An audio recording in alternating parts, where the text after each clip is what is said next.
Bonjour et salam alaikum, j'espère que vous allez bien.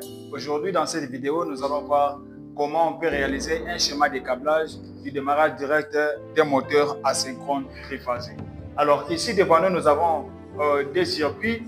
Nous avons le circuit de puissance et le circuit de commande du moteur asynchrone triphasé, un sens de marche. Alors ici, nous avons une source triphasée avec naître. Après la source triphasée, nous avons les sectionnaires à porte fusible. Après les sectionnaires à porte fusible, nous avons les contacteurs du démarrage du moteur. Après le démarrage du moteur, ici nous avons les relais thermiques pour la protection du moteur. Après la protection, nous avons maintenant directement le moteur asynchrone triphasé. Maintenant, de l'autre côté, nous avons notre circuit de commande de ces schémas de puissance. Alors, une fois que nous donnons l'impulsion sur S1, le courant va passer, on excite le contacteur, il se maintient, donc le moteur démarre dans un premier sens de marche. Alors, ici, maintenant, on demande le schéma de câblage de ces démarrages. Donc, le schéma de câblage, ça veut dire, donc nous allons prendre les schémas de commande et les schémas de puissance qu'on met ensemble. C'est ce qu'on appelle câblage ou schéma général.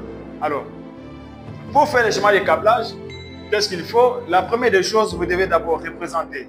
Vous devez d'abord prendre votre contact, donc le contact de notre contacteur. Vous allez constater qu'ici, le contacteur a juste un seul contact qui est normalement ouvert, donc son contact de maintien. Nous allons représenter ça dans le schéma de puissance.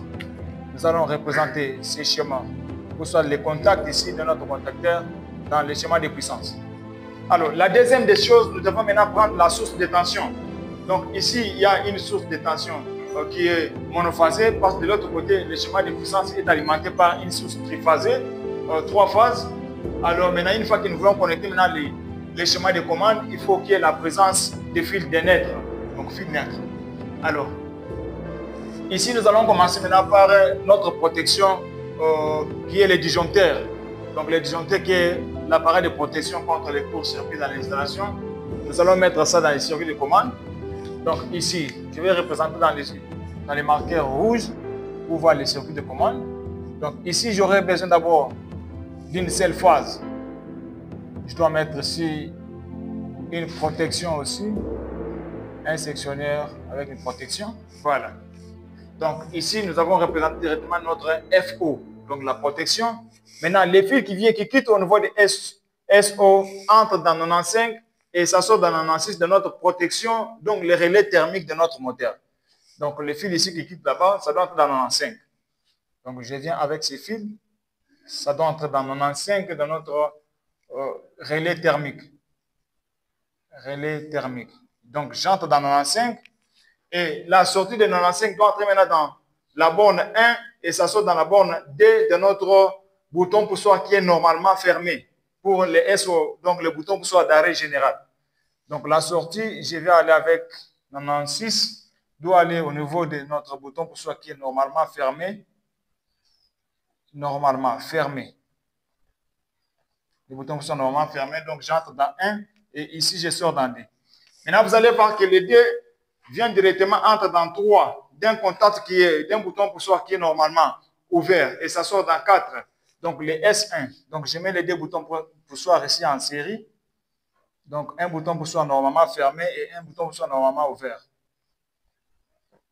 S1. Donc ici on peut nommer directement ici. Il est nommé 3, 4. Donc l'entrée c'est 3 et la sortie 4. Et directement le 4 est connecté sur A1 de notre contacteur. Donc le A1 rentre directement sur 4, rentre sur A1 de notre contacteur. A1 de notre contacteur. Et directement AD est connecté au neutre. Nous allons ramener directement notre AD sur le fil de neutre, représenté dans des traits interrompus fins,